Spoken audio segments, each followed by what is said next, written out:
Hello and welcome to today's video where I'm going to be crafting with this cute little box I found at a dollar store.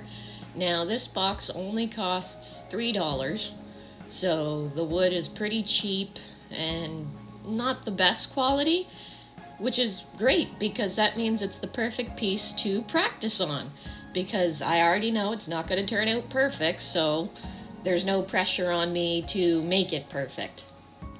Seeing as it's not going to turn out perfectly most likely, I decided to use this opportunity to work with some Celtic knots and struggle with that a little bit.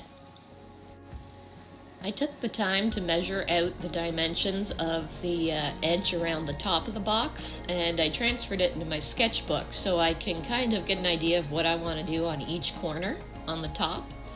And then once I'm happy with the rough shape of this Celtic knot, I go and I grab a piece of tracing paper just so I can get the basic shape. Then I will scribble on the back with some graphite, and in theory this should transfer my design to the top of the box without struggling to draw the same Celtic knot 4 times. Now again, since I'm just spinning the same one around the box, it's probably not going to be symmetrical. But that's okay. This piece is definitely going to look handcrafted, and again, I'm just using this as an opportunity to try some new things and techniques that I wouldn't want to do on a wooden box that cost a lot more than $3, that's for sure.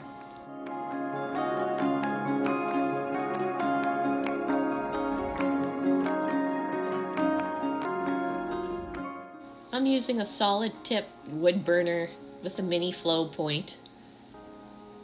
As you can see, the lines aren't perfectly straight, and that's because due to the cheapness of this wood, the grain is kind of raised, so the tip of my wood burner keeps catching on the grain and kind of throwing me off course, like ruts on a road if you're trying to drive down a road. But again, I knew that was going to happen, and this project's just for fun, and this box is actually going to sit on my art desk and hold my pencils when I'm not using them. And it is my own personal preference that I think the imperfections are going to add to the charm in this case, but we'll see.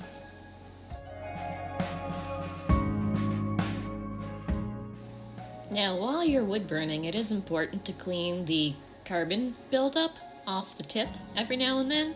So you can see in the top left corner, I actually have like a tea ball diffuser type thing that you would put loose leaf tea in.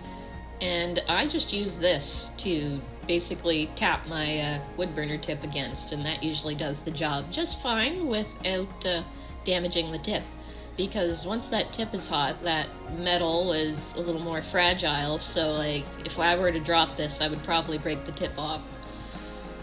Well, I would break the tip off. I've done it. It's sad.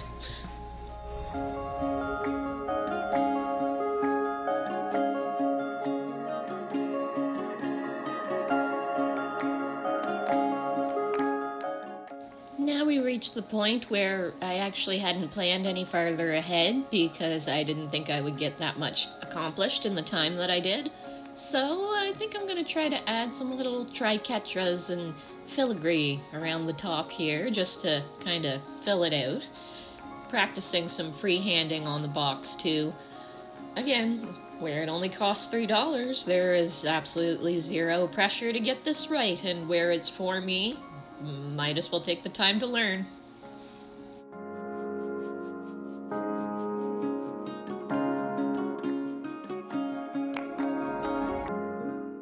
I feel it's important to mention that good ventilation is important while you're doing this. As you can imagine, this is emitting some stuff into the air that I could be breathing in, so safety is important.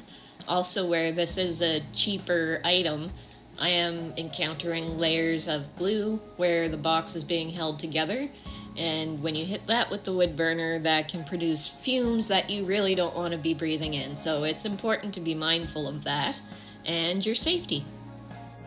I'm using this different tip here to try making like leafy vine type things. I'm noticing again with it being cheaper wood and the grain being raised, that it's hard to get an even burn with that. So it's not perfect, but I certainly had fun trying. Now, since there is that little window in the top of the box where a picture could go, I think I'm going to try doing a little watercolor painting quickly to match the theme.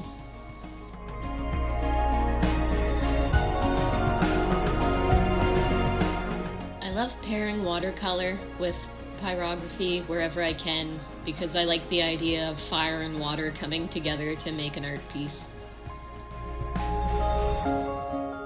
I guess the overall vibe I'm going for with this box would be fairies, Celtic, woodland creatures, druids, that sort of thing.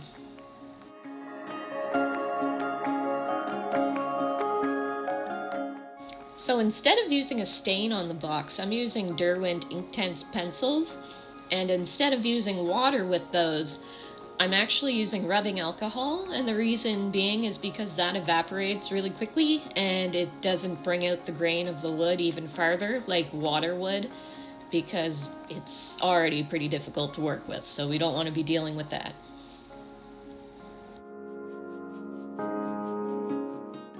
Now after everything was all dry and I'd left it to sit, I also sprayed the box with a little spray varnish. And with that, I'm going to put in my picture that I did as best as I can, and that should finish it.